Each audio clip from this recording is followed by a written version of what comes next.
to some players. It seems like there's just absolute turmoil. Just how serious is this situation? Well, I think there's one thing that trumps everything else right now, and that is a situation with the owner, Roman Abramovich. Because, frankly, I always had the impression the issue of tension with the players had been overplayed. It's only a couple of them. They're at the World Cup anyway. And the issue with the manager, look, worst comes to worst, they have a manager. His name is Antonio Conte. He just won the FA Cup, and he won the league the year before. So I think from the club's perspective, if the scenario happens where Conte is still around, it may not be ideal, but I think they'd rather do that than go and pay him off or go and make a rush decision for what could be the wrong guy. But the issue with Abramovich is pretty serious because he has not had his British investor visa renewed thus far. That could change in the future. And there are implications for it. It limits the amount of time that he can spend here in England. He does have an Israeli passport as well, but technically it's not a business, it's not a residence or a work visa, of course. He can just come in. And Chelsea, of course, have announced that they're putting their stadium expansion plans on hold. That would have been an investment of near to $1 billion. Now, they say it's the current business climate and Brexit and whatever else that's not favorable. But you can't help but taking a step back and saying, well, wait a minute. If I'm Abramovich, you're happy to take my money and all my investment in the country, but you won't let me come and live and work there. Why should I continue chucking money in? If we have a look at the odds to win the 2018 FIFA World Cup, Germany, no surprise, are second favorites behind Brazil. But the real question is, this is their fifth international friendly that they have gone winless, gentlemen. Should we be worried? No. Do you know what friendlies mean? Absolutely nothing. Middle of the donut. The fifth one. Middle of the donut. This is a country, Germany, that when push comes to shove, when it comes to the crunch on the big occasions, so many times they get it done. They get the business done when they need it. Now, is it ideal losing friendly games or not? Whatever when they have quite a strong team out. No, it's not. But I wouldn't be concerned. Not at all. Not at all. Zero. For the same reason, Chris. Listen, they've made so many changes in these friendlies you're talking about that they won't be bothered either. And the fact the group they're in, they're so far ahead of everybody else in the group. Craig's right. When it matters most, Germans tell me. Do you know if Germany had won this few of these friendlies and beaten Austria today? Because Austria are not a great team. Austria are not a great side. They had a great qualification for the Euros, and then they went down there and they absolutely imploded. They're workmanlike. But had Germany beat them by 4 or 5, we wouldn't have been sitting here going, "Oh, that's it. The World Cup is over." We'd have been saying, "Look, that's what we expected. Germany will be absolutely on the ball once they get to Russia." All right, let's go to Gab. Gab, what do you think? Because like I said, I know friendlies are friendlies, but it's 5 of them now that they've gone without a win. So are you even worried just a little bit? Well, me worried about Germany not being good? Why? I'm terrified of that idea. No, look, I am an Italy fan after all. Look, I think Germany's are valuable for what the managers see, more so than for the result. And if you're talking about 5 friendlies over a period of time, that's less important. I think what matters is they're out there. They're working hard. He's looking at different combinations. They're also probably doing a different type of physical preparation as well. Probably heavier workloads, trying to top up ahead of the World Cup. Whereas the Austrian players after this game are going on holiday. So no, I wouldn't put much weight on this at all. Alrighty, well, let's just remind you what group Germany are in less than 2 weeks when they go in action in the 2018 FIFA World Cup. They're in Group F along with Mexico, Sweden and South Korea. And no surprise that the SPI favors them to easily get out of the group and advance to the round of 16.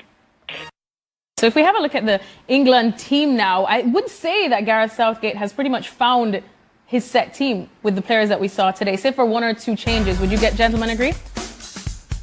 If that is indeed his team, then they're not going to be winning the World Cup. Listen, I don't think many expected England to win in the first place. Listen, you can say they've got talent. Kane, Sterling and Dele Alli and Lingard going forward are quite exciting. But everything behind that, I mean, look at the back three. Cahill is past his best for sure. Stones you can't rely on. He scored a goal today. Jordan Pickford in goals has had a tough season with Everton. The other choices are Pope, who's a novice at this level, and Jack Butland, whose team got relegated. So going forward, they could be exciting, but what's going on in the middle of the park and defensively and in net? Well, I'd make two changes to that team straight away without changing any players. I'd move Trippier and Ashley Young back into proper positions for starters, because Trippier is a right back and Ashley Young's a left back. The one thing they could do is they could bring Maguire in for Gary Cahill, but that'll give him three centre backs that want it, and that's the way he wants to play, with three centre backs, because it allows him to get the wing backs forward and it allows him to play maybe with Sterling around Harry Kane. But if you put Maguire, Stones and Walker, who's going to play a right-sided centre-back, that's three guys that like to come out with the ball. And Harry Maguire, we've seen him for Leicester, he likes to maraud forward with the ball, so does John Stones. Three centre-halves that want to do that could leave them exposed. The other thing is Henderson coming in for Eric Dyer, but I'm with Stevie here. I've seen some very good England teams over the years that haven't achieved anything, and this is a not very good England team that ain't going to achieve anything. Ooh, a bunch of Debbie Downers here. Gav, what about you? What do you make of this England team? Is it as dire as these two are making it look? I mean, look, I think compared to past England teams, there's an obvious talent gap. I'd also question personally this, playing three at the back. It seems like a way of putting more centre backs on when it's a position where you really don't have that much depth. But what I would say, and this is slightly different, as somebody who lives in England, Gareth Southgate, thus far anyway, is pretty much winning the PR war. He's been very open. He's had a ton of support. He's saying the right things. You don't have any of this we're going to go there and come back with a World Cup. Everybody's very humble. Everybody's talking about a process. And that kind of puts a good vibe around the team. And who knows? In the past, we've seen them crumble under pressure. Maybe this means that there's less pressure, and maybe this means that they can go on a run. Now, if we're talking about top awards in the world to win, I think that the PR award is right up there, guys. What do you make of Gareth Southgate winning this? Because I think he should be absolutely thrilled. Listen, any one of us could come out with what Gareth Southgate's coming out with. They absolutely breezed through the qualifying, yes. And so same old. And friendlies don't matter. And we have a saying in football, pre-season, everybody's fantastic. Everybody's got a chance of winning the league. But unfortunately, we actually have to play the games. So Gareth Southgate can come out with all the cliches, all the classics, say all the right things. But see, once that first ball's kicked and that whistle goes, let's see how he does then. No, he's a lovely guy, Gareth. I have to get Craig's opinion on this. No, he's a lovely. I know Gareth. He's a lovely guy, very approachable, handles himself well, speaks well, and that is perfect for those people, particularly at the FA, that like less drama from the managerial position. And Gareth handles himself great, and he's done what he's asked to be done so far in the job. And let's be honest, there's been a lot of people paid a lot more money, and they've made a pig's ear of it as well, for probably 5 or 6 million a year plus.